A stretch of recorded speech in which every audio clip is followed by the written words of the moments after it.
And he has indeed. He's put 3 seconds into the chasing group. Brito is the rider. Marcos Brito and Mendoza are the riders doing the chasing at the front of the pack behind. But this would not have been expected from the riders, Matt. Not unless his name was Ramos, to be honest, because we know that he is going to go for an absolute flyer most times. Nort with us, and Nort riding. He's already got his qualifying riding, I think. I don't think Renato Ramos is in here. If he is, he's taking the world's slowest start for him. I don't think I've ever known him to start this slow. If he has actually joined us, he was down on our start sheets. But really interesting start. Single rider going clear at the moment, putting the pressure on. May well be wanting to get a little bit of room before they hit the climb. Will he be able to get enough? We're going to wait to see. Our Category 4 riders are approaching 2.5 kilometres of racing covered. The Category 3 riders, they're the next riders to start. They're down there in the blue, in the pens, in the valley. They're the next riders to head out onto race start. And another packed field with some really seriously quick riders in here.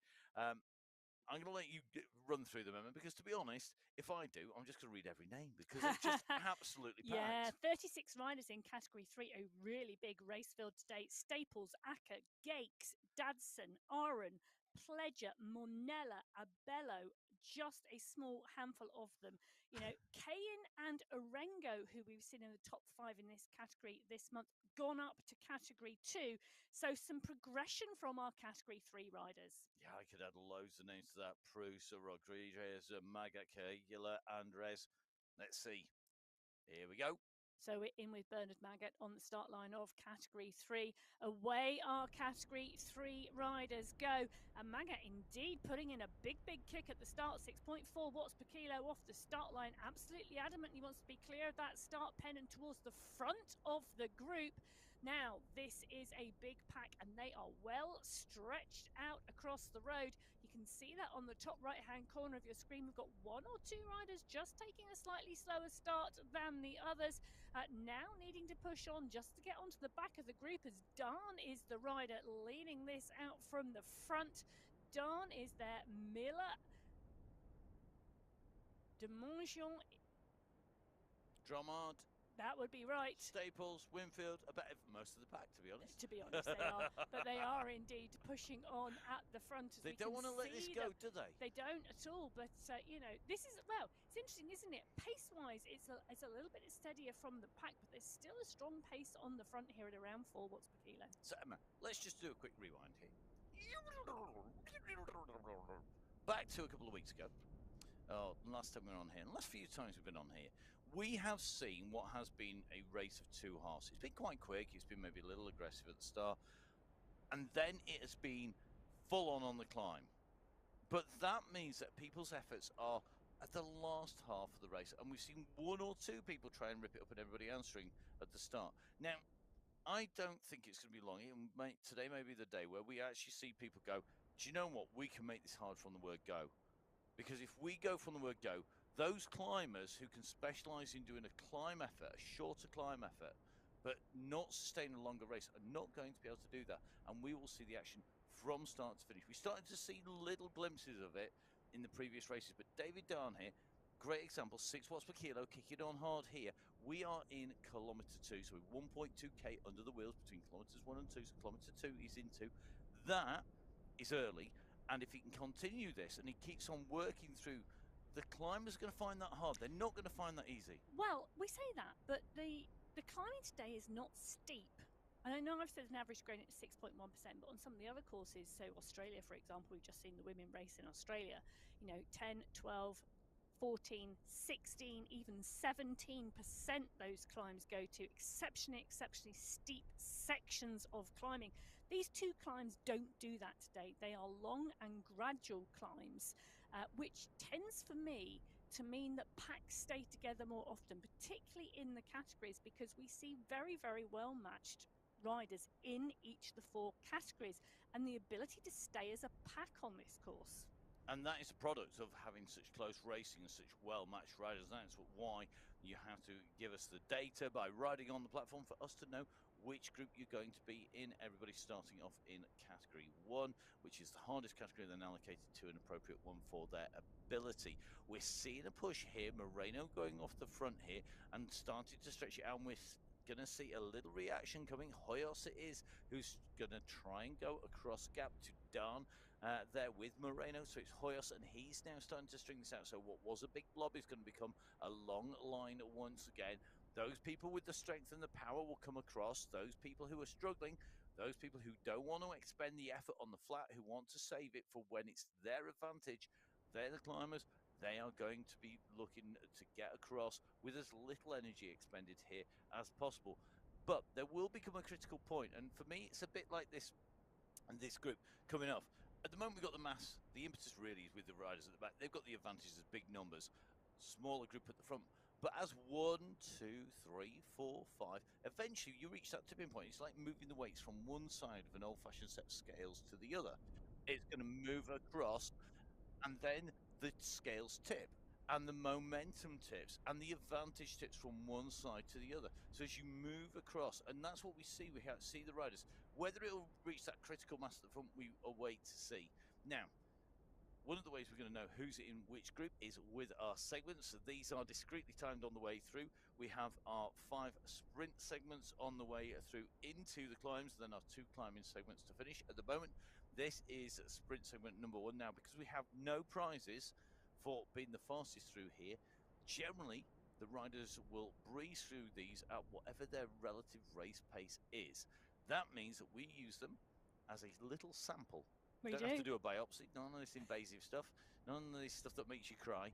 This is all about getting a snapshot on the riders. We take that image, the times, and that gives us an idea of who's going quick and who's going slowly in each of the categories. We'd expect category 4 to be slowest, with category 1 to be fastest. That reflects the theoretical abilities of the riders, but as you can see, category 4, pressure is on, going over the bridge off the other side, strung out like crazy. We've seen category 3, that group come together, and again it's now stringing out. They're breaking out again. So similar racing, different qualities of rider, and different abilities, and that is reflected in our prize money. So as the riders go through, we see different prize money for the different levels of rider. The riders in category 4, their top prize today, 2,160 AED, with 5th place, 432 AED. If you take the team win at the end of the month, then there is an additional prize. But each of our races on every Sunday Race Club, if you're an individual rider, you can take away 2,160, whether that's a qualifier or the finals. But in the finals, there is the added incentive of those team prizes, and that is 10,800 AD. Ramps up though, doesn't it, Emma? It does indeed. In the category 3 individual classification in the qualifier and the final, 3,600 AED for first, down to 720 for fifth. The team classification increased to 18,000, and that team classification at the end of the month really does add an added dynamic to the racing. It makes it even more exciting because they are fighting out for that prize pot as well. Now, the prize pots are identical in the men's and the women's race, but they do increase category on category. They do indeed. 6,000 AED for category 2 for the win as an individual, down to 1,200 AED for 5th place. Team's prize now up to 30,000 AED at the end of the month. Always pays to have a team pretty much primed and ready to go into that final. And of course, top of the tree is category 1. The individual prize money is 10,000 AED. Now, if you don't work in dirham and you work in sterling, that is about 2,300 sterling. If you work in US dollars, that is nearer to $2,800. All these correct at the time of me Googling them earlier this morning. So it gives you a good indication. There is nearly 3,000 US dollars available to win today for our race winner in the qualifier, and next Sunday in the next qualifier, and in the finals. And then there is 50,000, I'm going to say that again, 50,000 AED available for the team win in category 1. That is proper sports money. That is the sort of money that means that our riders can really focus on this, that they can put in the time to bring esports to the level it should be? Well, it creates professional bike racers on esports, and that is exactly the aim of the Sunday Race Club. Now, back in with Category 3, we are on the second of these bridges, and it's Gates, Dadson, Noguera, Dan, Miller, all pushing on. Roncalli is here as well as they continue to push it, just coming down that downslope, and you can see the stretch on the group, and you can see 1 or 2 riders distance off the back of it. This is not where you are going to win the race, but it could well be where you lose touch with the group and cannot take part in that final effort. But this group concertinaing back together again. Now they are up and over that bridge. 1 or 2 riders distance that group, slowly coming down. So let's see how they get on. This is really interesting here. This group, it's got a lot of familiar names, people like Drum and so on. But we've got some newer names in there. I think that's mixing it up, and that's definitely the case here in Category 4. As you can see, Category 4, further down the road, 8.5 kilometers nearly covered to the just shy of 6K to Category 3. 0K for the riders in front, and they are categories 2 and 1. Let's dive in with category 2. Now the next set of riders to go clear. Just see Suarez there sat on the line, a rider who's progressed up through our race categories. Category 2, UAE Falcons are here as ever with our Mesri Altanashi in Hamden. However, a huge pack. There is 40 riders on the start sheets today in Category 2. Orengo, Kayan, and Swart coming up from Category 3, so it's going to be interesting to see how they go. But Winfield, Gonsolin, Kranich, Angarita, Simeons, Betty, Spratt, Noren, Bjarhead, Quadrelli, Ilpino, it just keeps giving. This is a start list for a cracking race. So here we go, time to see who's going to be cracking the whip in Category 2. Who is going to be able to rip this apart? Who is going to be driving it? And who is going to be the person on the receiving end who's going to be on the end of that whip, getting flicked from side to side of the road, up and down these climbs? Who is going to be having to raise and lower their pace to match that of somebody else? Well, it's time to find out now. Into the first few hundred meters, we hit 250 meters out from the start, and it is the prodigy that is Cam Winfield off from the start, putting that sprint power to some good use. Kicking off on start here. This is not an attack, is it, Emma? This is about getting out and ensuring he's with that lead group. This is about getting out and ensuring you're with the lead group, but it's also about starting to whittle that lead group down by putting in a good pace on the front at the start. Winfield and Simeons Primero all going with this pace and moving well. Now, very aware that we don't go out necessarily to everybody whose first language is English, although this is the English commentary. We do have Arabic, of course, which you can tune into.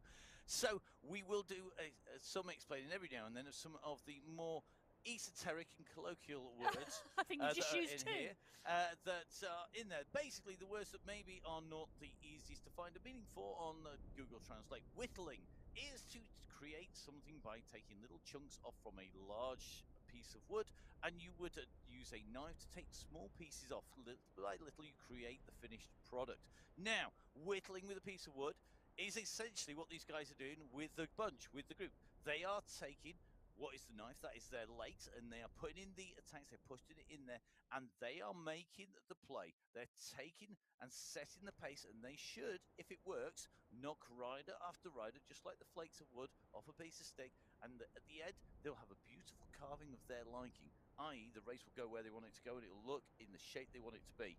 That is not necessarily going to be the case. The gradual series of steps being taken by these riders to whittle this field down is absolutely momentum, because Winfield has kicked. Do you know what? This is not whittling. This is taking an axe to the well, bunch I at the tell you, moment. they are, because they are absolutely going for it. Winfield, Luis, and Orengo. Look at that, 12.4 watts per kilo. He is sprinting across to those two because he knows the quality of those two riders. Come on, I'll tell guys. you what, those two riders have the absolute ability. Cam Winfield, the young rider here, taking that young rider's jersey in the My Whoosh Championships earlier on this year, has just got better and better since he's then started to ride the Sunday Race Club. And you can see next rider's coming. Spratt's coming across at 10 watts per kilo. Bjarhead 10 watts per kilo. Olivier Simmons, I've just seen 8 out of him.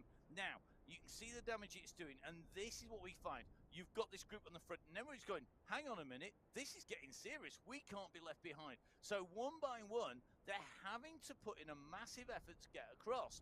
What they don't want to do is just drag anybody else across and let them have an easy ride. So by kicking hard to go across, they could form themselves a useful break, and in fact, not leave behind little bit by little bit. They could leave half the group behind in one fell I think swoop this is here. going to be more than half the group left behind, because I think we're going to see 4, 5, 6, 7, 8, 9, maybe 9 riders trying to get into this group. They still haven't all made it. There's still a 2-second gap back there, but then there's a big chasing group behind them. The top right-hand corner of your screen at the moment gives you a really good indication of what's going on. You can see that smaller group at the front, the big chase group at the back, and that big chase group at the back stretching a little bit, and they are about to come in to our first segment today at 2.7 kilometers. That green banner as they move onto the boardwalk indicating that 300-meter segment, and we're going to see the times and the pace. But Spratt here ensuring he's keeping the pace high on the front of 6 watts per kilo, because they don't want that group to join, and they're getting precariously close. Yep, that is really interesting to see as we take that look at the leading group here. Now, behind it is strung out. It is a one long line. They're just starting to come back together again. Is there any major damage done? There's lots of damage done. It's not just to the riders, it's going to be to the riders' legs, because they are going to be feeling this. This is the leading pack of what is left of it, and you can see top right hand screen, it's dot to dot, starting to become a big group again. Not everybody's made it. This is tough stuff.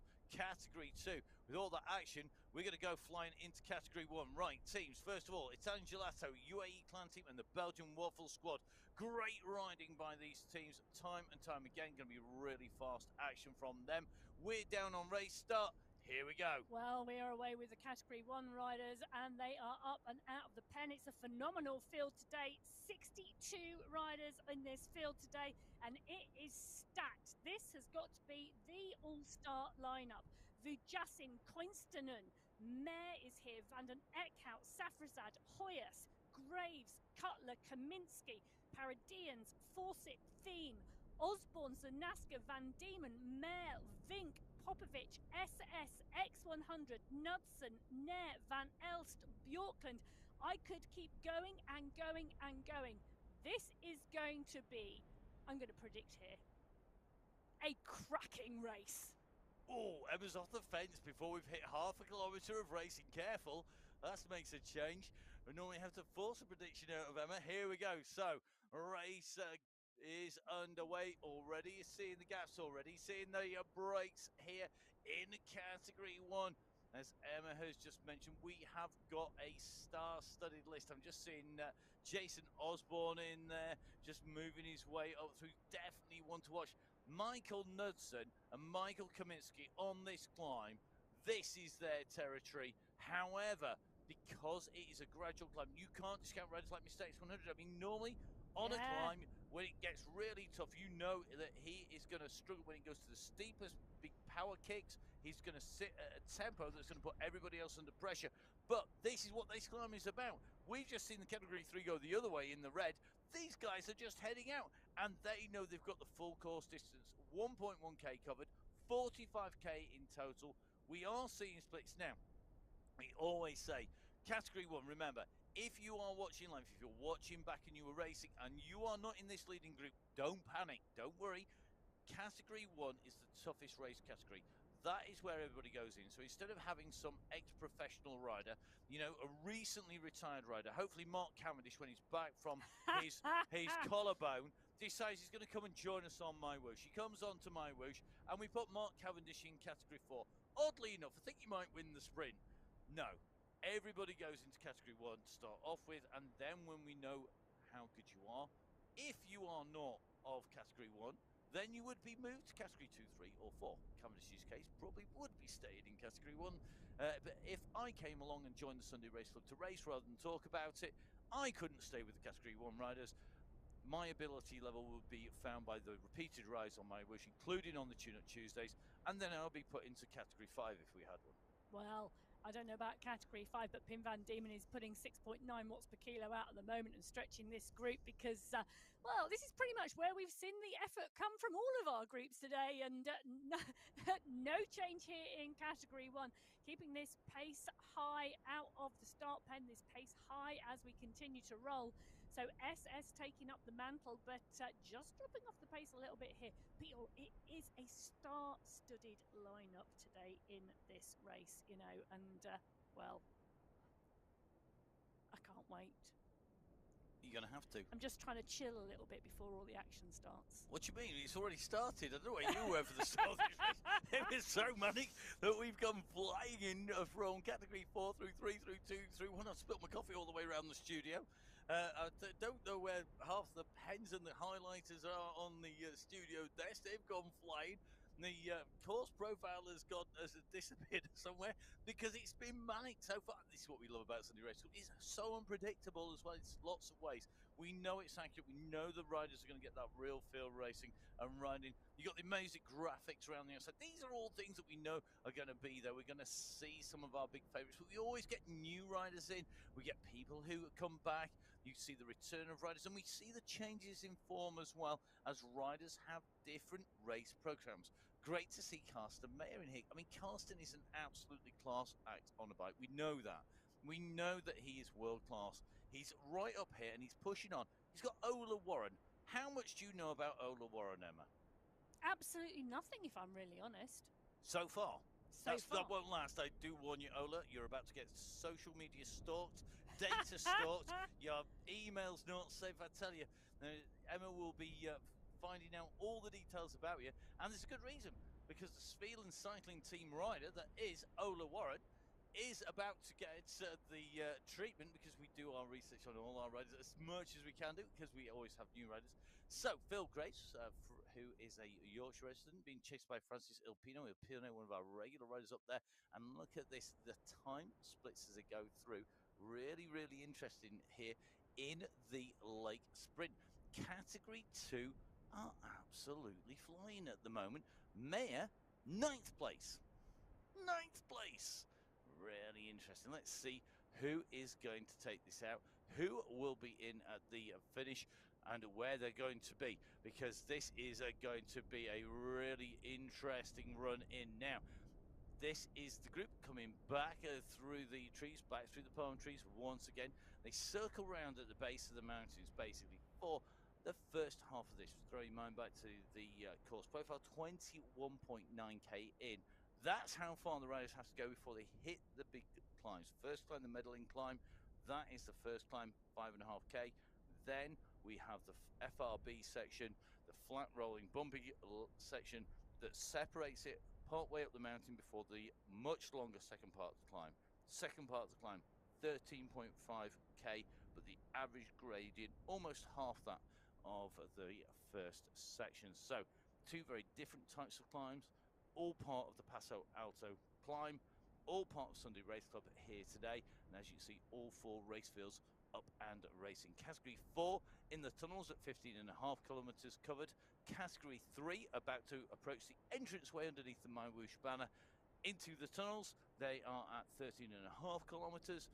You can see that at nearly 8 kilometers, category 2 in the green, they're chasing hard. They're still out going across the bridges. Category 1, they're on the flatlands in between the bridges. They are about to cover 4.5 kilometers. Yeah, so I think you'll find it is actually Joel Warren from Sweden. And he is a young rider, not old at all. Rode the Paris-Roubaix Juniors in 2021 and was 25th in the elite time trial in Sweden this year. So I think he has just progressed into the seniors. Welcome on board. Can you say hello in Swedish? Unfortunately not, but if any of our Swedish riders would like to teach me between now and next week how to say hello, great to see you joining us on the My Whoosh Sunday Race Club in Swedish, I will happily take the lesson this week. And get in touch with Emma. It's really easy. To get in touch with Emma, it's at Biking Emma on Instagram. You can get hold of me at Matt Fix of Pain across most of social media. And of course, on things like Strava and all sorts of weird and wonderful platforms as people see just how slow or fast I am or how much riding I am or I'm not doing. Not everything is recorded, I do warn you, because any of our test rides tend to stay off Strava, oddly enough, so you lot can't see them. I'll tell you. However, sorry, I'm going back to Joel Warren because hang on. whilst he No, may no, no, just no. have whilst he may just have joined the senior ranks as a final year junior, he was third in the Swedish road race and he was fourth in the individual time trial, and came fourth on stage 1 of the junior Valletta. Wow. Which was a time trial. So he is a good time trialist. Now, that is really interesting because his effort, if he puts that in on the climb, time trialing up that climb could be really interesting. Okay, back with the racing. Let's have a little bit of a look at the riders. If you want to see where the riders are on the course and what their finishing positions are, what they get up to on Sunday Race Club, don't forget all of the results are on www.mywhoosh.com. If you want to get those results are on there, if you want to join the Sunday Race Club, don't forget, of course, talking of social media just not that long ago, MyWhoosh on Instagram, MyWhoosh on Facebook, my_whoosh on Twitter. Jump on board, have a look. Some great stuff. Remember, MyWhoosh, of course, sponsors of the UAE ADQ women's team, the UAE Emirates team, and MyWhoosh all over those jerseys for a reason. There are training plans, there are programs. So if you want to be able to move as fast as these guys are coming off this bridge at 65 kilometers an hour in with Michael Knudsen, don't forget you can get a training plan to improve your performance. Emma, tell us about the Tour de France training plans. Yeah, so there are indeed Tour de France training plans and workouts on the MyWhoosh platform for you. 10 new workouts allowing you to train using some of the methods of these professional cyclists. So whether you want a climbing workout, a sprinter workout, an individual time trial workout, a ruler or a taper workout, there is something for you there. If you complete all the Tour de France 2023 workouts, you're in the chance to win a signed jersey. Signed by who, me? Well, you? No, by 2 of the riders. So I can tell you who the 2 riders are. They're going to be Marta Bastianelli and a certain Tadej Pogačar. Who's he? He's the man who I think has been the best thing to hit cycling for a long time. Wow. Not just because he's on one of the best teams, if not the best team in the business, but also because of his spirit. And I'll tell you what, the team really have harnessed that. It's great to see people like Adam Yates working for him. If you did not see yesterday's stage, I've just got to put this out there. I know we're in the middle of my Sunday Race Club, but it is Are Tour we de talking France. Tour de France now? We're talking quick Tour de France. Please, please, please, please, please watch the end of Saturday's stage. It was immense. Watch it and watch for the signal between Adam Yates and his teammate Tadej Pogačar. Oh my goodness. Now, these riders can talk to each other in their teams. I'll tell you something that's really interesting here. On the Amazon Bridge Sprint, we talked about Category 1 going off quick and not coming back. We saw in Category 2 a massive push on and a breakaway and then a reformation of the group. That really affected it because at 16.237 seconds to go through that sprint, that is absolutely motoring. Look at the numbers, 6.1 watts per kilo, and that is where Il Pino came across from the group at the back to the front. Now, that is going to have decimated the times and really changed it, and this is what we talk about, that snapshot. So 16 seconds for Il Pino. The whole of that screen was green. Whereabouts are the Category 1 riders in They are relation? 1.5 seconds down. It's currently 18th place and lower. So they are. Category 2 taking the top 18. We're in with Francis Il Pino on the right of your screen. The fastest man through there because he was chasing to get into the leading group along with a lot of other riders. They're on the right of your screen. They set the fastest time there, going quicker than Category 1. Category 1's race has ebbed and flowed. Mostly ebbed, not so much flowed, because it is not quite as fast overall. But that is what we see when you see these moves, and it depends on where on that shot is taken as to whether it's on the fast section or the slower section. But Category 1 are the riders we expect to set time up on this course. I'm going to set Emma a challenge now. Emma, tell me, not necessarily now, but I'll give you a little bit of time on this one. Last time we were on this course, the Paso Alto course. Yes. How long did it take the riders to get to the end of the race? So what was the winning time for our riders in this race? Well, I'll give you a lot of time. No, I can tell you immediately. So our Tell you what, go on then. So our Category 1 riders, when they raced this in May, 1 hour 17, and Vink took the win.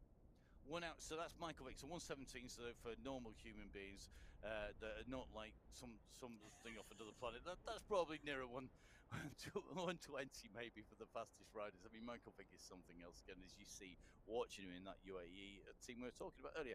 Category 4. Do you know that? Oh, not off the top of my head. I don't know that one. No. Oh. Can't help you there. Well, I'll tell you what, I'm going to leave that with you because it was slower, I can tell you that. Yeah. What's the spread of times? That for me is the really interesting thing here. So I'm going to leave that with Emma. She may well come back to us later on with that. She may not. We'll see. She's just about to throw something at me from across the other side of the studio. Whilst we drop in with Category 1 now, just seeing that Johan Noren on the attack. Johan really has progressed in Category 1 when he first joined us. You saw him taking a bit of a packet to start off with. He has really found his home here. He is riding to his tune more often. He's a rider who is continuing to push. Look at that heart rate, 142, 143. He has got capacity. Sitting at a beautiful set of revs there, 77, 78, 79, pushing up onto this climb, onto the bridge here.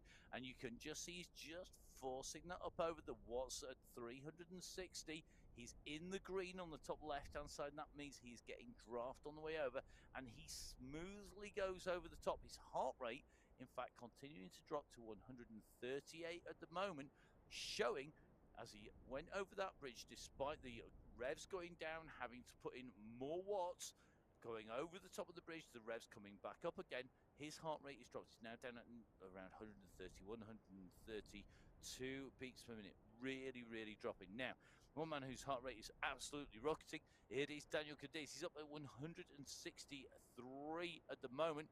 He is pushing on here, and he is wanting to go into these tunnels. He's wanting to make it hard for the riders. Now, this is a smart move by Cadiz, because we go in through the tunnels, we've got a rise. You can see the bump on the right-hand side on the profile. Now, it's a thin line directly above the green arrow.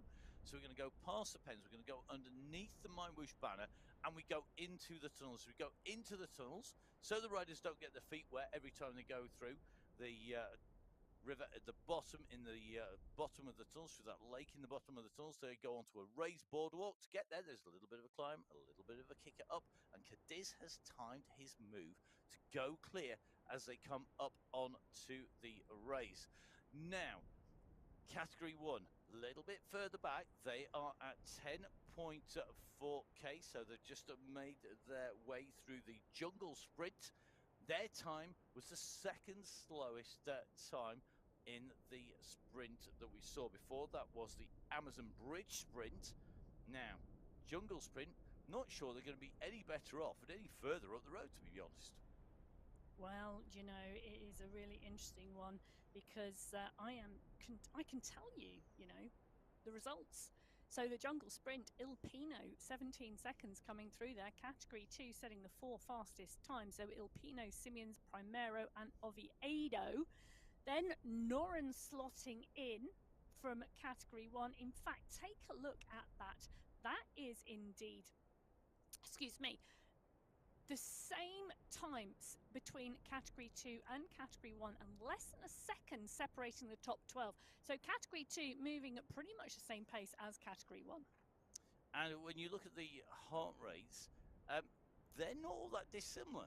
To no. be honest, so that shows a similar level of effort. Well, I don't know. Noren's was 112, so which tells me that it's a lot easier for some of our Category 1 riders than our Category 2 riders. Yeah, so there's always an exception to the proves rule. I knew Emma would be able to find fault with my theory. Well, you know, but I can indeed give you the information you were after, you know. Oh, you've not found... I can indeed. In fact, I can give you so much information you're going to hate that you asked. So... Hang on a second, let me just get my coffee. Hang on, here we go. Look, this is proof. That's the coffee cup. I'm going to have a coffee whilst Emma brings us these facts. So I can tell you that in May, when we were on this course, Vink did indeed take the win in the men's race in 1 hour and 17 minutes. Knudsen was second. In Category 2, it was 1 hour 29 minutes. So 12 minutes slower for Category 2. And there were 2 seconds separating the top 5. So it was a 5-up sprint in Category 2 on this course in May. In Category 3, 1 hour 36. And in Category 4, Acevedo sprinted with Quadrelli in a 1 hour 44 to take the win. Sorry, I was just finishing my coffee there. There you go. So when you ask me for information, I can provide. There we go. So the key fact here for me is it shows, number one, time differences really do show the difference between Category 1, 2, 3 and 4. You have got 4 very distinct levels of ability, and those are the leading times, remember, the winning times for each of our categories. And we know it's close racing between those category riders. The other thing is the actual time difference. 1 hour 17 for Category 1. 1 hour 44 for the win in Category 4. So that means there was over 30 minutes when the winner in Category 1 took 1 hour 17. So that is going to be 117 minutes. No, 77 minutes. There's a reason you do the maths. 77 minutes. So 77 minutes for the win. Yeah? Yeah. I've no idea where you're going with this. Go on, Good. carry on. 77 minutes for the win. Yes. 30 minutes or so behind came Category 4. Yes. Massive difference. Because if you think of it just in terms of numbers of minutes rather than hour and minutes, it shows you that difference. 70 versus 77 100 versus well over 100. So, yeah, there you go. Big numbers. Well, shall I tell you what also has a big number difference? Go on. Where your team is in the Fantasy Tour de France League versus Oh mine. no, hang on. Let's just rewind a little bit. So, for those people, I know we sound like we're not watching. We are watching the race, I promise you. But we're also at the same time. Emma's just going to try and score points here, I think. Oh look, the race is happening. We can't talk about. We better do. Fantasy Tour de France League. So next year we are going to start. If we are still lucky enough to be putting words to the action, we are going to run a Fantasy Tour League. It's going to be the Full Speed Events Fantasy Tour League, and we want you on My Wish to come and join us. So if you're watching, we want you to put a team in. We'll probably put it on Fellow Games and see if you can beat Emma and myself. Now, I am incredibly hard to beat at this sort of thing.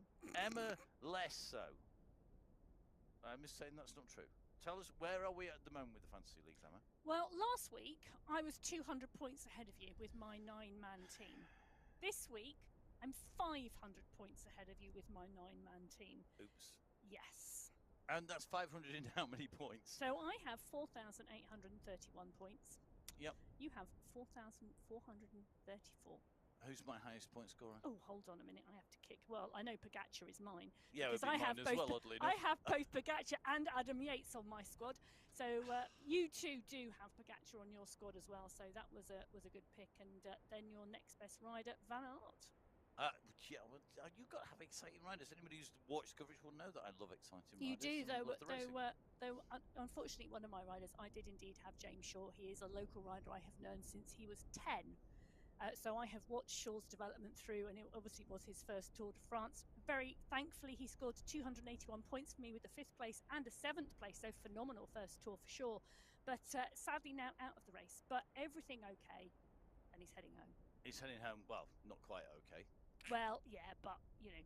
That's bike riding. It is. Don't get that when you ride on My Wish, tell you. Well, yeah. You shouldn't do. If you do, you're doing something wrong. Right.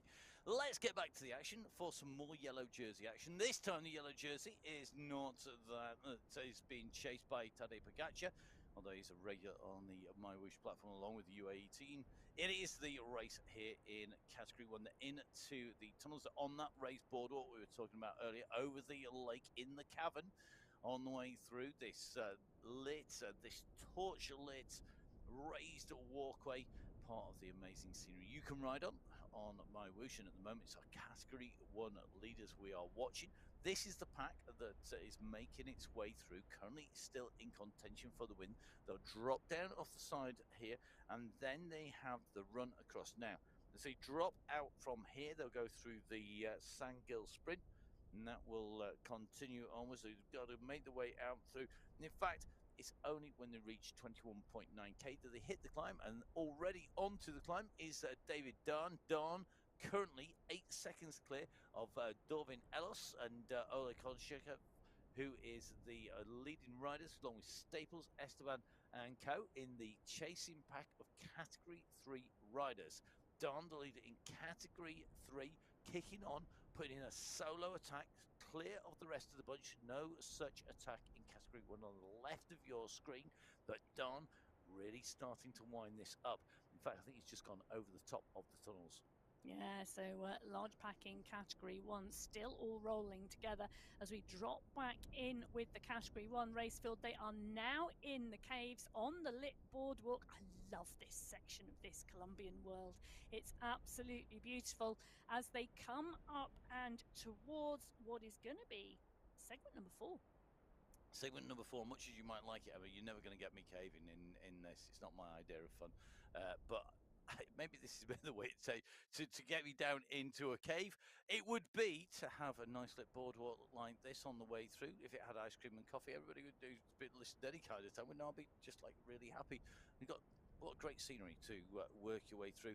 The riders shouldn't be focusing on the scenery. They're just making their way down. There's 1 or 2 emotes going thrown about as they go through the end of that sprint. But that was a relatively pedestrian pace going through the sprint. I expect that to pick up, though, as we drop off the boardwalk at the end and head down and through. And I'm sure it won't be long before we get a look at the times for that segment. Oh, here we go. Our spin graphic tells us we are on our way. Oh,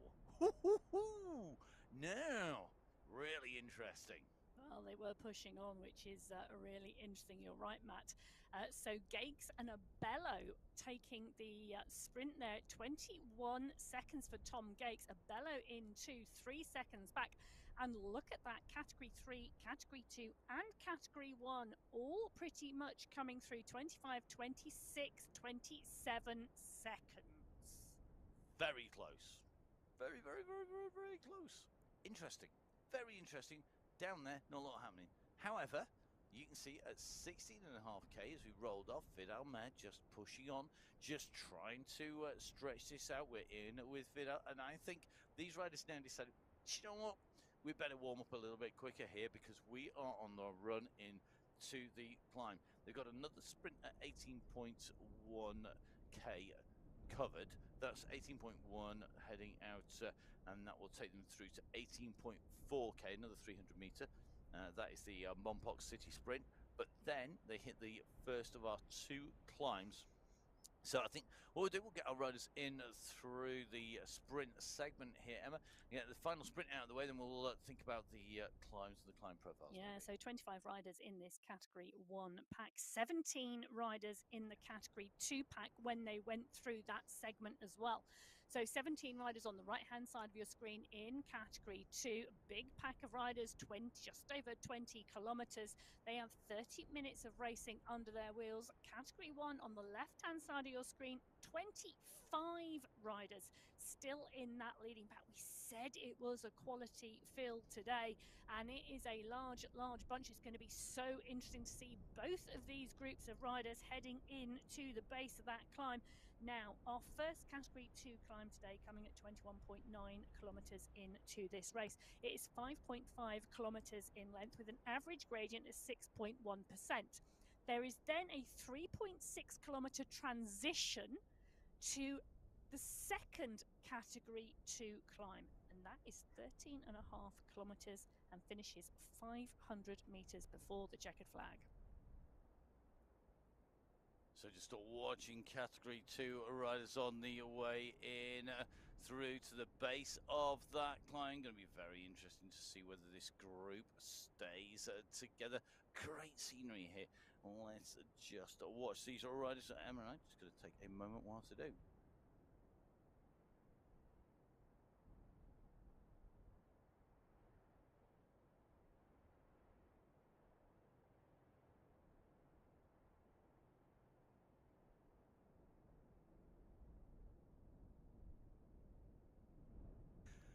So, just taking a little moment there, Emma and I just doing some conversing off mic, and Vidal Mer takes the opportunity to take an attack. It's always better to do it when you haven't got somebody talking about you. I've always found that, you know that? You've got to put an attack in, put in a bit of a move and a stretch when nobody else is watching, because people are watching live, of course. If you are watching live, thank you very much for joining us live. If you're watching it back later, thank you very much for joining us. Please do make sure you hit the subscribe button on YouTube and on to the Twitch TV. Make sure you hit that subscribe button. Get notified every time we go live. Lots of great footage coming out, and of course it comes out in full resolution, even live on the Twitch TV channel. So we've just gone through that sprint section, and interesting, there's a bit of a push on there. Here come the times. So this is the final of our 5 snapshots that we get. Look at that again. Tom Gates on the push, on this run in. He has indeed. So Tom Gates in category 3 has indeed been pushing through these segments. So Gates pushing hard, 20 seconds going through that segment. Take a look at that. Category 2 rider Diduch going through 3 seconds slower. But at the same time, that category 2 rider Andres Diduch going through as the category 1 pack. And take a look who's in 12th. That is our category 4 rider, Soberg. So pretty consistent paces going on here at the moment. In fact, I'm scrolling down the list on my screen at the moment because you can have access to the live results on the MyWhoosh website.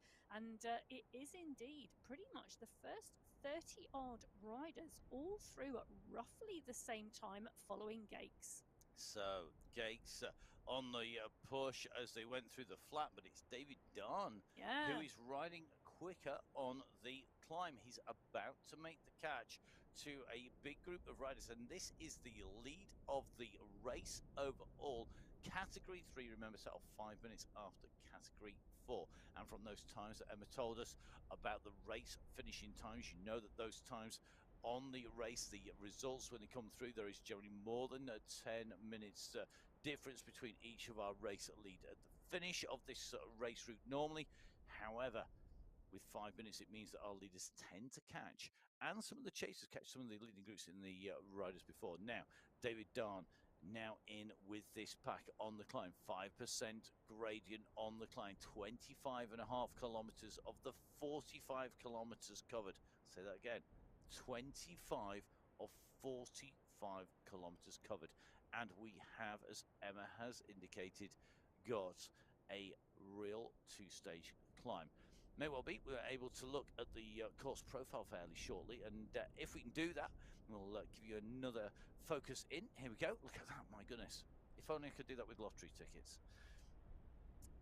It wouldn't stop me commentating on MyWhoosh, I'll tell you. Here we go. 2 parts of the climb. Emma, we have part 1, you were saying, steeper, shorter, 5.5k. You can see that that's the first red section. It's a very consistent gradient, isn't it? It is indeed a very consistent gradient, but it does go up and it does make an impact, as you've just seen in that category 3 race. Then we have the FRB section. This is the internationally famous, named by Emma, flat, rolling and bumpy. Flat, rolling and bumpy? Flat, rolling and bumpy. Section. It is exactly that. It's flat, it's rolling, and it's bumpy. It is a section that breaks it up, and it breaks the rhythm of the riders up. It does. And it does tend to mean that groups come back together again if they're in touching distance. So you've got to have a substantial gap. If you are a climber on using the first part, the medaling climb to attack, you've got to get it back. You've got to get a big gap, or you could be closed down on that rolling section. If you're a ruler, a sort of a more punchy rider, though, sometimes that will suit you. But we then go on to the second part of the climb at the Paso Alto, which is the Bogota climb. Now, this really is long. This is this would be my absolutely most hated thing in the world ever, just about, other than decaf coffee. And that is 13.5 kilometers of climbing. It's long, but it's not steep. You have not got steep sections on it, and in fact when you come up to the top of it, you've got a steeper section and then a flatter section. So there isn't a possibility in this climb for groups to stay together. You know, we've got large race fields today. We have, and then we come into that very finishing section. The last kilometre or so, it looks flat on this course profile. It's not actually flat, but it is that release of gradient. So if you're in a group, then not only have you had to get over the medaling climb as a big climber, you've had to go through the flat, rolling, bumpy section and stay either in the group or clear if you're a puncher. It is a little bit bumpy on that longer climb, but not a lot. But then you've got that section you're going to have to sprint to finish. Let's see who's got all of those qualities, who can put the combination together in the right way. Coming into the base of the climb, so into the start of those red sections, come category 1 leaders. They hit this climb in 300 meters. They do indeed. 25 riders coming into the base of the climb together. They've got a little mix in there because you can see some green jerseys from Category 2 riders taking a toe into the climb.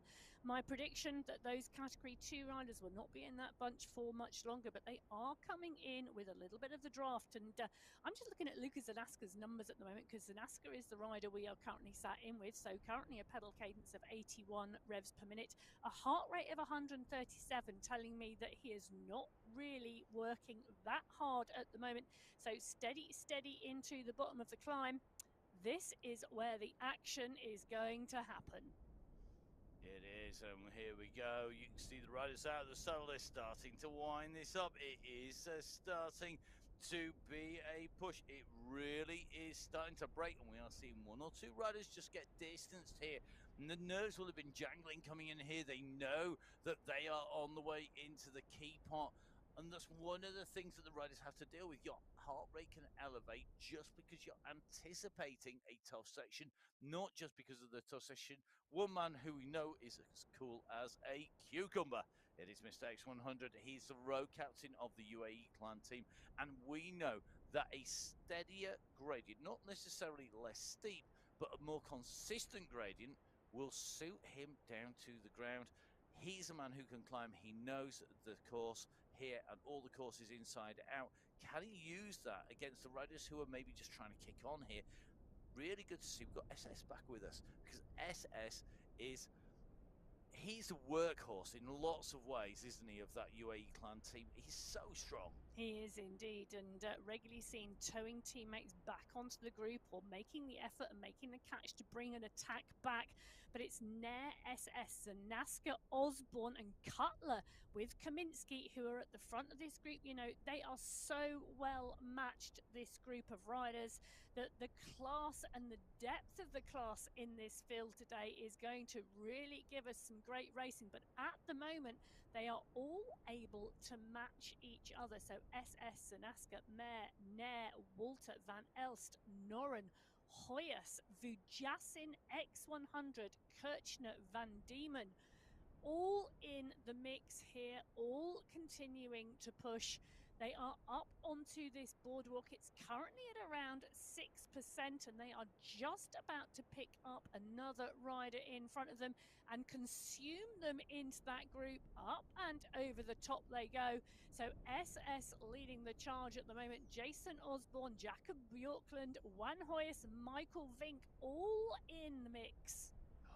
This is like, it bubbled and bubbled and bubbled. We hit the climb. This is where it's going to start to be put on to the boil, and it will come to that escaping high pressure finish as we come in to that final long section of the climb. Now, looking at David Dunn, he's coming to the top of the medaling climb. He's on the right hand side of your screen as the riders in category 1 in the lead of category 1 make their way on the lower slopes. He's gone over the top. He goes over the bridge. So he's cleared the climb. He'll set the fastest time so far on the medaling climb as the riders come through. Emma, do we have a time for that climb? We do indeed. David Darn completing that climb in 15 minutes and 16 seconds. 15 minutes, 16 seconds. Okay. All right. Lodge that in your brains, ladies and gentlemen. We're going to be testing you. We'll ask questions later as the riders go up there. So with that time, he set the fastest time. But you know what? Category 2 has been absolutely electric today. It's really been a tough category. You've seen time and time again, they've been right up there en masse as well in the time splits, on those snapshots, or through the sprints, on the run into the climb. We're seeing the action here. Remember, El Pino here, the rider who's currently in what is 3rd place, trying to close back at Primero and cut up in front. He's the rider who has set some of those fastest times on the way through. He's out the saddle here, pushing hard, 316 watts. He does not want to let the riders in front go at this stage. Primero in front with Arengo. They are the riders who are currently leading this race, but we are going to get 3 riders, I think, very close together. Now, if you were in here, if you were Arengo, Primero or Pino, would you try and push away, Clear, or would you try and keep this as a group as you come into that flat, rolling, bumpy section? Well, I think it depends on how strong you are and how you're feeling and how your legs are today. But I would definitely want to be working as a 3 to push away from the group behind, because this first climb is your biggest opportunity to put on what I think is the biggest time gap in. And these 3 obviously really, really strong today. Obviously can work really hard. There's some class riders in that group behind, currently 10 seconds back. I mean, you've got Simmons in there, you've got Bjarhead Ice in there, Van Haren in there. They're chasing hard. That's the right-hand side of your screen. Just looking at Ilpino. Left-hand side of your screen, we are seeing fractures opening in the group behind our leaders. This leading the pack in with SS at the moment. It's still a big number of riders, but you can see behind 1 or 2 riders just not able to stay with the pace on the climb. When it goes skywards, when those handlebars point upwards, that is when the riders who generally have a better power to weight ratio will go clear of the front. And really interesting to see as it changed gradient into this steeper section, you can see that Mr. X100 now having to work his way back into the group. He's one of those riders off the bat. He's going to make contact here, I think, because he's sitting at 6.3 watts per kilo. That's a big push. He's ahead of Mayer, he's ahead of Kirshner, and they are riders who should have the power to stay with the group, but clearly the transition into the base of this climb not giving them the chance to do so as Mr. X100 makes contact with this group in here. We talked about him earlier on. I think it's probably time we talked about him a little bit more. Michael Vink. Yes. Go on then. I was about to say, what would you like to say other than, a really, really strong rider, so hasn't been with us recently this month, has been out and about on road duty for his team. Took the win in the June final on the Hebel Hace. Knudsen in 2, Noren in 3, Popovic and X100 4 and 5. Part and parcel of that UAE clan squad. Now his teammate Knudsen has taken the win in both qualifier round number 1 and qualifier round number 2. So are we going to see Vink come to the fore today? He obviously likes this course. He won here in May. He did. And when you talk about Michael Knudsen, I mean, we do talk about, I mean, you've got riders who are very quick. Michael Vink has basically generated the phrase doing a Vink. He has indeed. What is doing a Vink? Doing a Vink is riding off the front of the group and time trialling to the end of the course, regardless of the terrain. Okay, so breaking clear, and is that with one massive attack? Is it just drifting away? Is it going from the back of the group? What happens? Well, yeah, it's a good question, isn't it? Because normally utilising a climb, whether that's the main climb or a overpass or a bridge or something of that nature, there's normally some gradient involved. But he does have an ability, not necessarily to sprint off the group, but just to ride away from them and hold that pace. So it's going to be really interesting to see what he does on this climb today. But currently on this climb in category 2, we are in with Primero at the moment. He's doing a Vink. Well, there you go. He is riding away from Ilpino and Orengo, and he's doing it on a climb. So there we go. Primero in category 2, doing a Vink on Ilpino, who we saw closing down Primero and Orengo. We talked about would the 3 ride away. No, they haven't. We've had an attack off the front. So they're not as a group. Primero running clear of Ilpino, who's clear of Orengo, who's clear of the chasing. I'm going to call it a chasing group because you've got this Oya Simmons in there as well. You've got a reasonable sized group of riders at 35 seconds. This is the leading 3 of what is a big pack of riders. You can see behind, I think that's going to be about 7 or 8 riders. I think Emma will be able to tell us better. 8. So we go through, so 8 riders as they come up there. So that is the chasing group behind. So 3 escapees, solo leader, solo chaser, and then this big pack who are working hard. That's in category 2.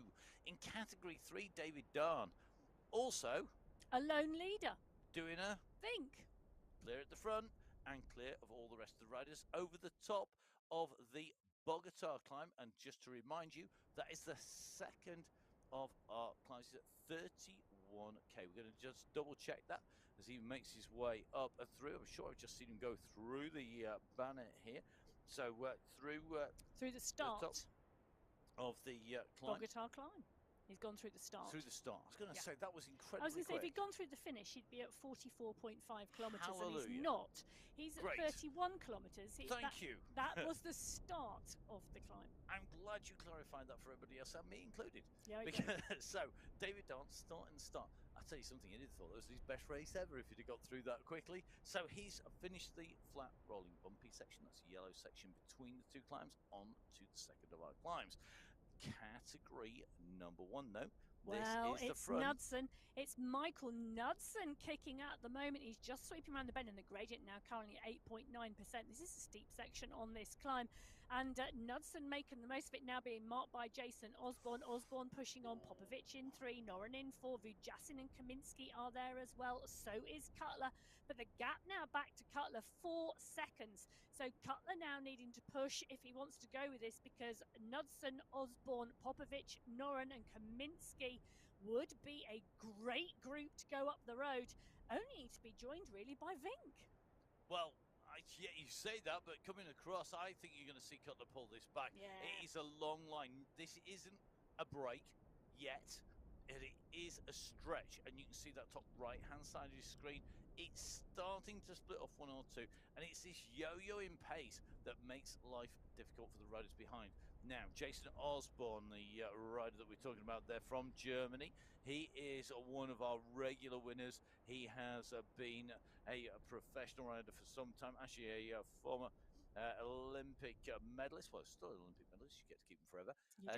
He is up there, a medalist in rowing, but that shows you that he's got a big lung capacity and the ability to make the pace and to hurt himself and push himself to the limit in the Olympics. And it's Osborne now with Noren and Popovic. SS making the junction, that blue cap of SS distinctive as he goes down the right-hand side of the road into the race lead.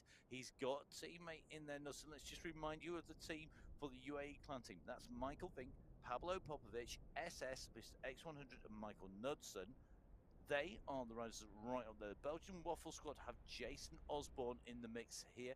He's right up in the battle. Vidal Meb, Van Diemen's and Nasca, the riders for the Gelato squad, not quite as far up this climb. May well be the Colombian heat has melted their approach to the climb and their willpower on this climb. One man whose willpower hasn't been melted, and that is Michael Vink. Just seeing Van Diemen there. He's just about tucked in here. Ross Fawcett in there. Really interesting to see Fawcett, another rider who's really improved. Fawcett has improved indeed, but Fawcett is now on the other side of the gap. He is leading the chasing group. So Fawcett, Vanden Eckhart, Van Elst, Van Hoyers are the riders not to have made the group. So they have missed the split as we go past Karen Kayan on the climb. Another of our really good riders in Category 2, one of our great riders in Category 3, Dexter Bello, being passed by the leaders in Category 1 on the section here. And they are coming up to the top of the Medellin climb, and this will give us a clear indication of all 4 leading groups times in the categories from 4, 3, 2 and 1 as they come over the top of the climb. Who's going to set the fastest time of the day is surely going to come from our Category 1 riders. Over they go, and this I think will depend on where they started relative to each other in terms of those time splits. They're now onto the bridge that takes them into the flat rolling bumpy section. It's a fractional downhill. This is the chasing group behind, and you can see the time gaps that have opened up here.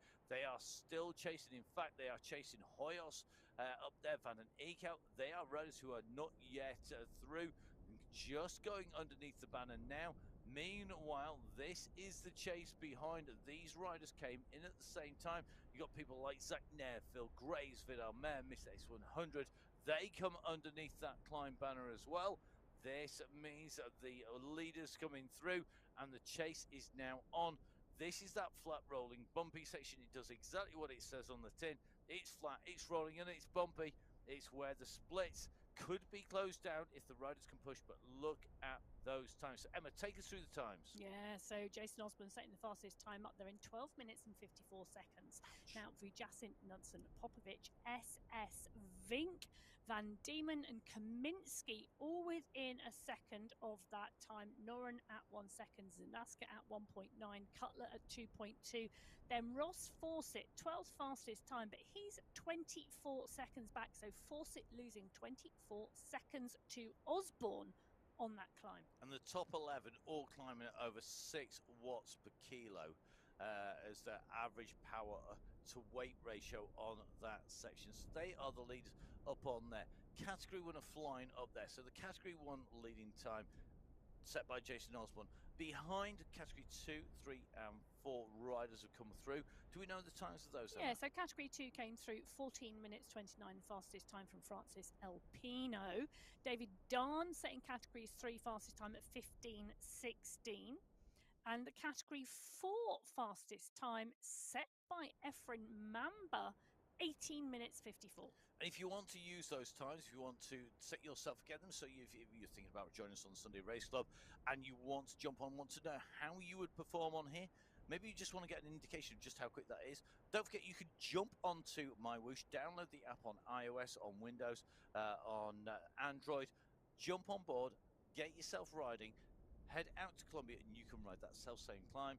Watch it back on the video. Maybe start a screen next to you with the YouTube feed rolling when they hit start the climb. You get to the start of the climb, press play, and see which group you're relative to. And you can see all of the results on mywhoosh.com/results. Yeah, and don't forget, on all of those results, if you want to go in and look at the times on the climbing sections of whether you're in Australia, whether you are in Colombia, or whether you are in Arabia, you can look at the race times from the Sunday Race Club. You can look at the segments and you can see how each of those 4 categories perform. So if you're interested in coming and joining us on the Sunday Race Club, go on to the mywhoosh.com website, take a look at the results, take a look at the YouTube feed, have a look at the racing. Come and join us on the Sunday Race Club. We would love to have you on the start line. We would. And we would say one thing to do, get your qualifying in early. As it gets more popular, there are more and more people wanting to race, more and more people wanting to ride. So it is key. As soon as you see the event pop up, jump in, join the riders, get on board. There is a limited capacity. It's not infinite. You can't put the entire planet riding around. Much as we would love to talk about every single person on this planet racing, it's not going to happen. That's just not possible. So guys, get signed up nice and early. Well, looking at the racing at the moment, we've got Category 1 on the right-hand side of your screen, Category 2 on the left-hand side of your screen. 1.4 kilometres separating those 2 leading groups. But they are indeed 2 leading groups as we're seeing a bit of an attack come off the front of the Category 1 race. It's Knudsen again. So Michael Knudsen kicking, and that's Nicholas Spratt from the Category 2 race just jumped on his wheel. He put in a dig, he put in an effort. He's trying to take a toe off of Knudsen with a bit of draft. Good on Nicholas Spratt. But as Knudsen kicks and responds, it's the chasing group that are indeed chasing hard. They are continuing to push and trying to close Knudsen down. So on the left of your screen, Michael Knudsen's attack being neutralised. Right-hand side of your screen, Mr. X100 here coming up full screen. These are the riders who were distanced on the climb. They are closing in on SS here. He's got that blue cap on. It looks to me like the action at the front is splitting the groups. It is causing issues, but this chasing group are working hard. And they are trying to close down the gap, minimize the time gaps here, but that is going to be tough stuff. Well, it's about 15 seconds at the moment to the back of the leading group in the Category 1 race, and SSX100, Van Elst and Graves are the riders trying to do the work. In fact, Venon Eckhart is in there as well. That's a strong, strong group. You know, Fawcett and Hoyas are about 3 or 4 seconds further back down the road. But we know how strong X100 and SS can be when they work together. They can continually time trial and they will through and off and work together to try and drag back. Now, Graves getting distances. SS and X100 continue to power on the pace. Van Elst now at 1 second behind. Can Van Elst go with these 2? Graves at 3 seconds back, now at 5 seconds back. So these two absolute workhorses from the UAE clan team continuing to push up the mountain. They have now just transitioned onto the final climb of the day, the Bogota climb. They have 13.5 kilometers of climbing ahead of them, and the gap up the road, well, take a look at that. They can see the back of the group. This has been a monumental chase down. And I'll tell you something, it's a good job that there are the two riders in there, Mr. X100 and SS.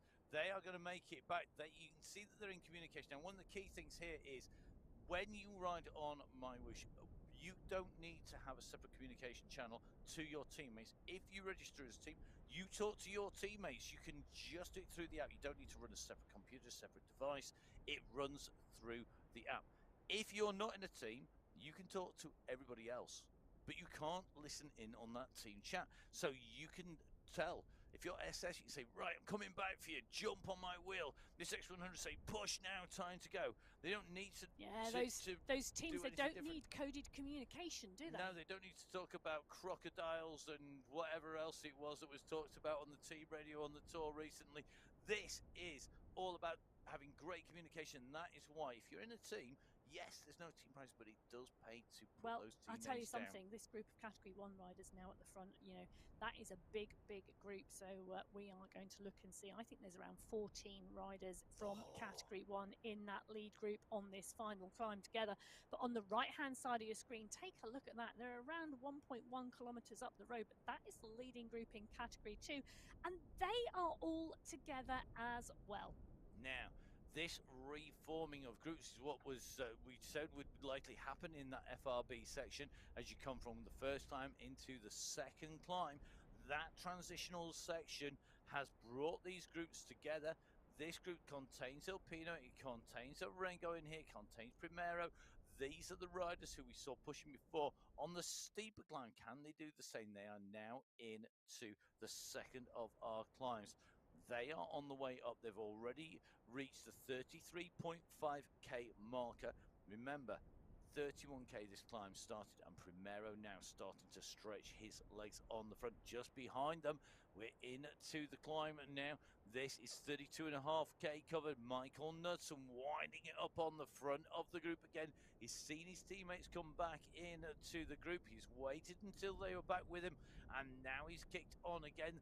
And it looks to me like Jason Osborne might be trying to answer this. He's gone over the top. Osborne with the white helmet and white socks alongside Knudsen, and you can see Mr. X100 who's just chased back on again up after that steep climb with SS back into this group as we watch Jason Osborne. 161 beats per minute.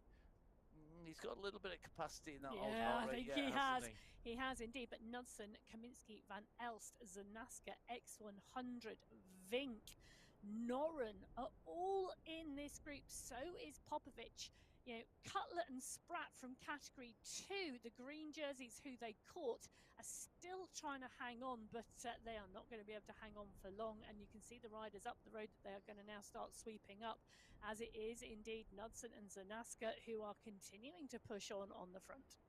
So you can just see that Spratt from Category 2 holding in there with the group and doing a great job joining those riders, Knudsen, Cutler and co up at the front of the group in Category 1. This is a big push. Nicholas Spratt, we saw him on the MyWoo's Championship time and time again, showing us that he could dig really deep. He's holding this group and clearly is rolling on good form here. Now, can he use this group of riders to go up to the front of Category 2? That's going to be a big ask because Category 2, it is being absolutely blown apart by the pressure put on by Albert Primero up there. He's got a speeder on his wheel. You can just see every single one of these riders really are battling here to stay on the wheel of the leaders here. Fantastic to see. Really interesting as they push on here. Arengo, Montoya, Simmons, Alpino in this group. They're all working hard. They are indeed, and this group all back together again. They've picked up Florian Dromard, a Category 3 rider, and they've got 1 minute 16 seconds until they bring up and get onto the back of the next Category 3 rider ahead of them. So continuing to work, but it is indeed Sprat in the group from Category 2 in the mix with this Category 1 group, trying to take the toe up the road to join that group. Continuing to push here. Now, this is still a large group of Category 1 riders, and I am looking at this. Sprat's working hard. His heart rate's 173. Actually, that's not far off of Lionel Vujassin at 171, but Vujassin is in here with X100, Popovic, Cutlers, and Naska Kaminsky. Ross Fawcett now 18 seconds back. Phenomenal riding from him recently over the last few weeks.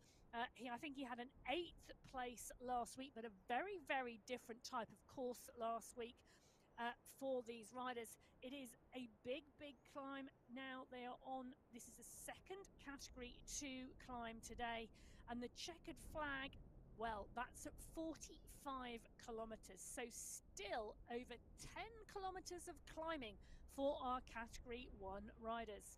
Well, they've got a long way to go. Not quite as far to go is David Dunn. David Dunn up at the front of the race, leading our Category 3 riders at the very front of the race now, filling the top places on our standings on the road here. David Dunn, your race leader, ahead of Oleg Konchetkov. Konchetkov at the moment nearly 2 minutes down. A little bit further back, you've got Chasing Group Dadson, Roncalli, Elos, Esteban de Manuan, looks like Sabalas in there. Oh my goodness, look at the size of that group. I was looking to see how many names flick through. I don't need to. Look at the volume of riders, and tucked in there are Category 4 leaders. So interesting. The Category 4 leaders have been caught by the chasers. They've not been dispatched off the back of this group. Look at the size of that Category 3 group. It is amazing to see. They are 37 kilometers now into this race. And 1, 2, 3, 4, 5, 6, 7, 8, 9, 10. I reckon there's 11 riders in that group.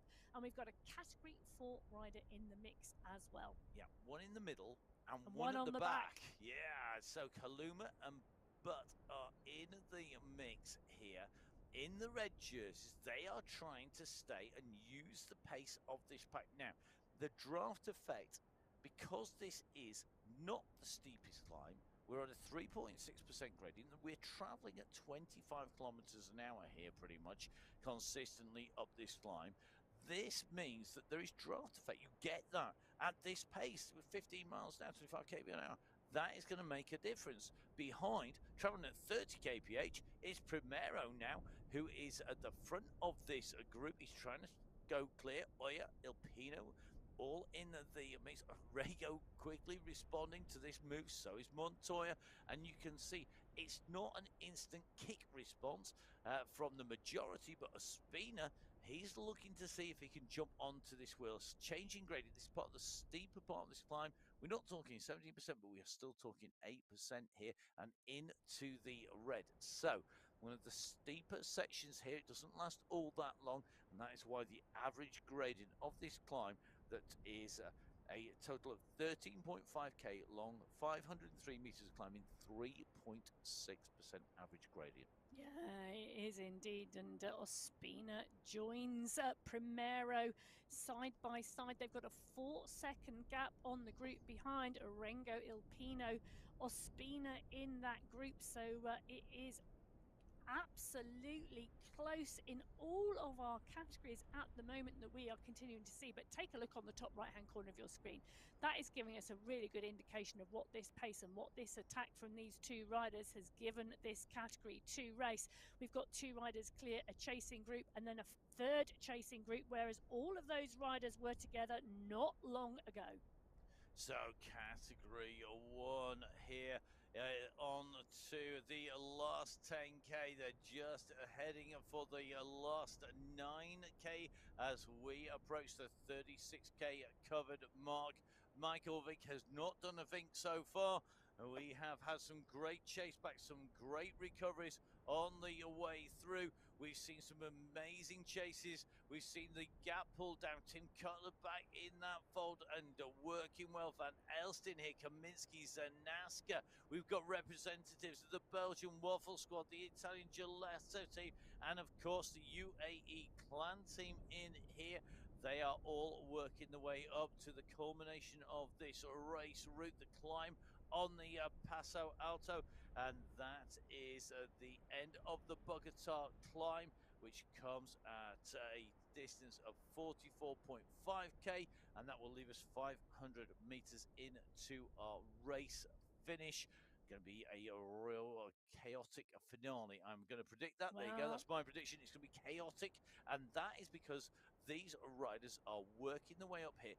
Interesting to see Mr. X100 on the front here, setting the tempo in that red bandana. He's there, ticking this along. He doesn't want the pace to drop, because if the pace drops, then that means somebody will kick clear and attack. He wants this to be tough and consistently tough. Well, with 8.5 kilometres to go in this Category 1 race, we've still got 11 riders in the leading group. And it is a world-class leading group. Vink, Osborne, Noren, Kaminski, Knudsen, Popovic, Van Elst, SS, X100, Michael Vink. Just could not wish for a better leading group. You couldn't, and they're about to get a respite. You just see them flick over the top of the step onto a slight easing here. It's dropped to 2.5% now, sub 2%, and you can see as it comes along here, we've leveled it out. They're going to take this long section here. It goes into minus numbers. It's only fractionally minus numbers, but it's enough to pick the pace up 40 kilometers an hour here, and still you see the push on the front. This is where Mr. X100 wants to keep the pace tough. He does not want anybody to go on the attack. He doesn't want anybody to be able to kick hard, so he's kept the pace high. He's kept the pressure on the pedals, that chain tight, as they came through that flatter section, and they go back on to the increasing gradient. Yeah, well, with a number of the riders that the UAE Clan team have in this leading group, they can really play a team game and try and line up the win for one of their riders. Taking a look on the right-hand side of your screen, that is our Category 2 race. They are at 37.94 kilometres, only just over 500 metres ahead. So the riders who are on their way on the left of your screen in Category 1, the fastest riders on the road, they are going to come rocketing up and work their way up and through this group. So let's see how they go on here. It's going to be very tough today. So Primero tucked in with this leading group of C2 riders, but the chasing group behind are working hard.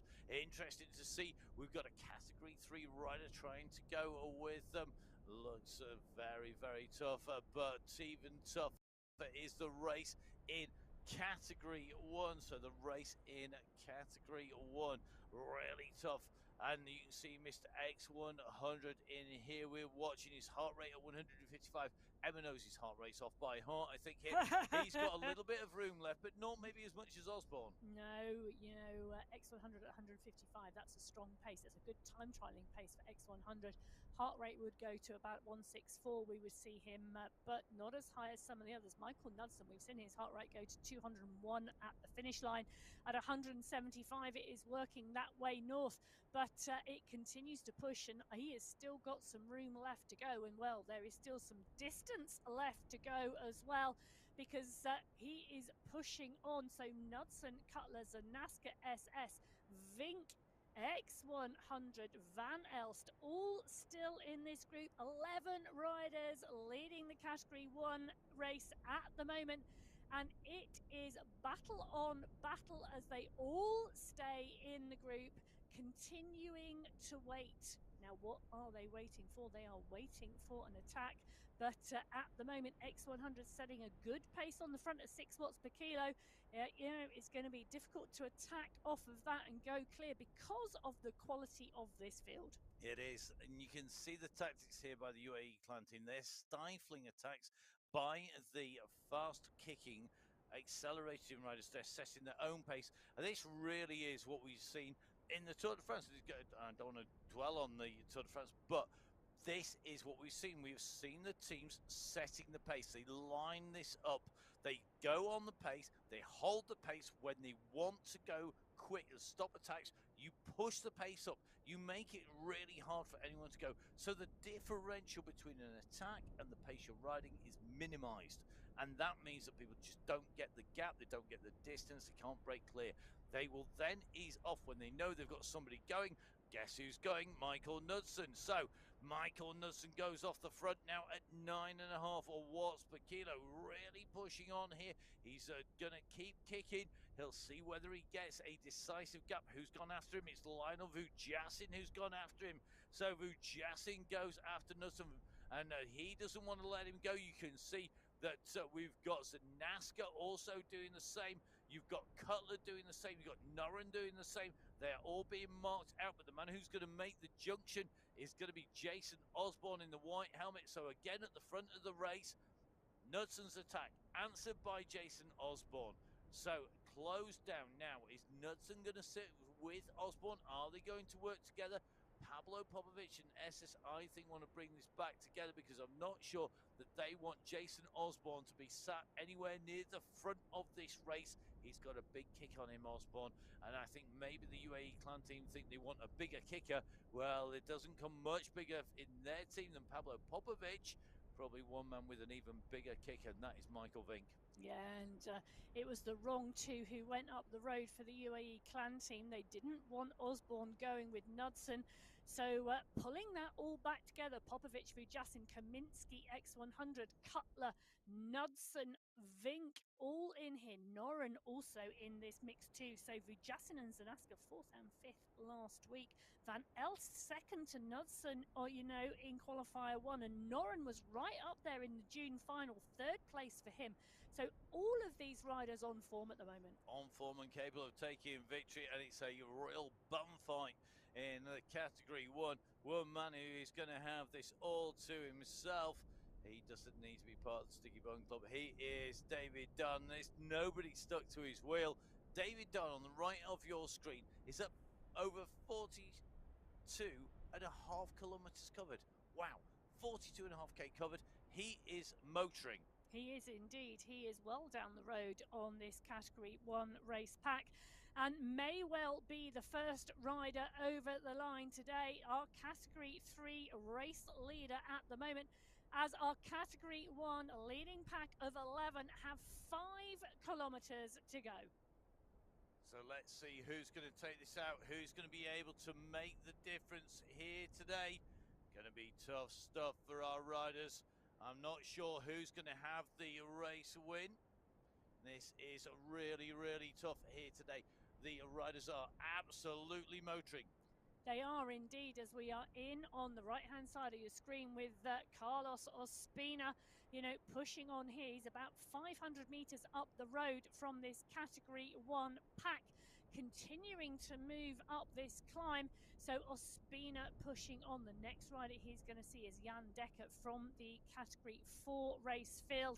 Primero is the rider chasing Ospina, so continuing to work hard, but he's 7 seconds back now. So Ospina in 1 in Category 2, Primero in 3, and Primero in 2 and Arengo in 3. They were the original breakaway group of 3 riders. They are still 1, 2, 3 on the road, but there are gaps between them now. So here we go, Category 1 are on the way up here. Really good to see how fast they're moving, and nobody able to make a decisive break at the minute. So Pablo Popovich here in this pack, continuing to push. Knudsen, Zanaska, Cutler, Kaminsky, Vujasin all in here. They are working their way up and through the rest of the race fields as they come onto the back of another Category 4 rider, and we see that rider slip through the pack and out the other side as this group continues to move. Now Pim van Diemen is the rider who is pushing on at the front. He's been sat in that pack and quiet for the race, pushing on as we see. So here we go, riders continue onwards, Category 1 right up at the front of Category 1. It's still a big group, they're at 41.2k, 41.2k at the moment. You can just see with Category 2 riders being caught up into this mix. But look at this, it's going to be an absolutely fantastic fight into the race finish. Let's see what happens as they go. Just taking a little look here as this group is across the road. Now, we are